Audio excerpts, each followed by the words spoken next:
xthedarkone here again with a new deck video. Again, it's a redesign of an old deck video for people who know of my older work. And for a clue for those of you who don't know, this deck is sort of in tribute to this game, which is one of my favourite games on the PC, and I still enjoy playing today. Spaceship Armada 2. This game kicks your ass until it's beat green. I love it. I can't stop playing it. It's an awesome game. And so if some of you retards out there haven't figured out what the deck is, it is xthedarkone's Spaceship deck.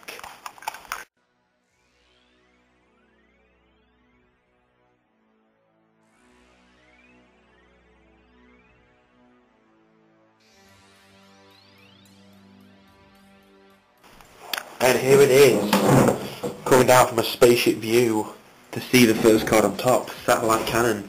This deck has modified a lot since the last video, and on that last video I got comments people saying it was shit, and no doubt it wasn't the greatest deck in the world because it didn't have a lot of support.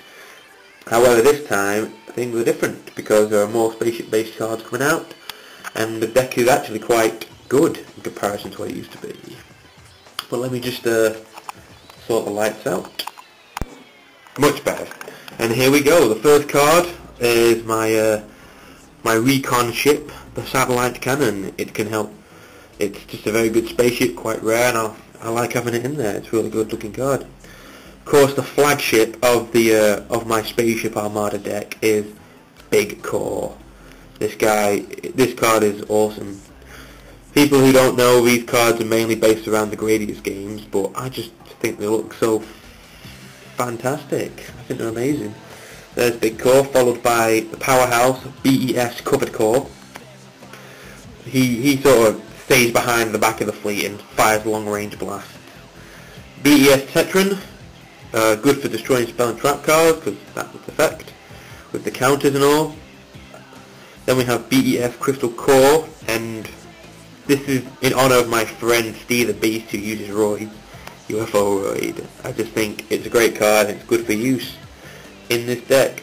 Now, what fleet of ships would be complete without a range of fighters to support them? So here is Blue Thunder T-45, which has become quickly one of my favourite cards in the spaceship world. There it is. Looks awesome in its All-Saturday. And I did just make that word up. Victory by Viper XX03. I have 3 of them. Then, going for my old school, and simply because they're all based on it, Gradius. I know a lot of people don't like this card. I know you're all wondering why, but I love this card. I just love its artwork. I think it's great. Next up, we have Flintlock. This deck has been designed more around the Flint strategy. So that's why there's 3 Flintlocks in there. The fact it's a cool looking spaceship as well. And he's one of my more zippier fighters. He speeds past all those turrets and gets to the back bases. Then we have Heavy Mech Support Platform, which is 2 of them.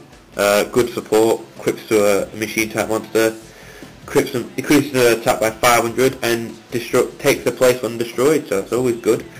I have the Cannon Roulette Barrel, which I can equip to many of my spaceships. Not as an equipped spell obviously, but I like to think of it as a cannon that rides upon my spaceships and uses its great destructive power for that purpose.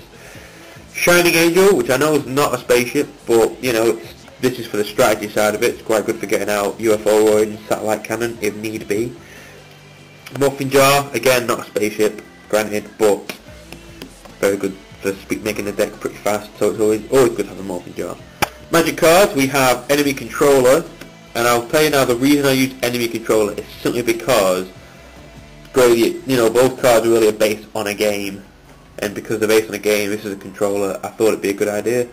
And that is my honest to God excuse. I can't lie or make that up. That is my honest to God excuse why I use Enemy Controller in this deck. Then we have 3 Flints, 2 in Ultimate and 1 in a Rare, obviously to use with the Flintlock, which is always good. Then I have my BES Engine Core, aka Dangerous Machine Type 6, which is just a good card because it looks all cool and stuff. Another cannon, Wave Motion Cannon, and it's always good, you know, to machine, and I'm liking to stick with the spaceship theme. Next up, people are probably wondering how can I run a deck with so many tributes. Well, I've solved that with 2 cost downs, not 1 but 2. And here we are with my next card, Autonomous Action Unit. Now I know what some of you are thinking, why not just use Monster Reborn? Well, because look, Monster Reborn isn't all metal-y and has satellites and technology. I wanted to really have a spaceship sort of theme, because this is my fun deck. A deck I just like to have a laugh with, and that's why I use Autonomous Action Unit. And it actually turns out to be pretty good in this deck. Then I have one more Slinger with the Emperor, just to help with the tribute side of it. Pot of Avarice, which my friend Robot loves. It's one of his favourite looking cards, I think. But he's always liked Pot of Avarice. Heavy Storm, again, just for that basic destruction of it all. Limiter removal, because it's always good for a machine deck, double their attack. Flint Missile, I have 3 of them, sorry. Which I might take out 1, because as you know, when you use this, it recycles through your deck. So I think 2 are only necessary. Mystical Space Typhoon actually has a theme place in this deck because, well, it's a space typhoon. It's like a black hole. And I've used Dark Hole, but it's banned. Lightning Vortex for just some basic card destruction. And only 2 traps for this deck, that being Secret to Armor, and sticking with the Machine Spaceship Field, Spell Shield Type 8.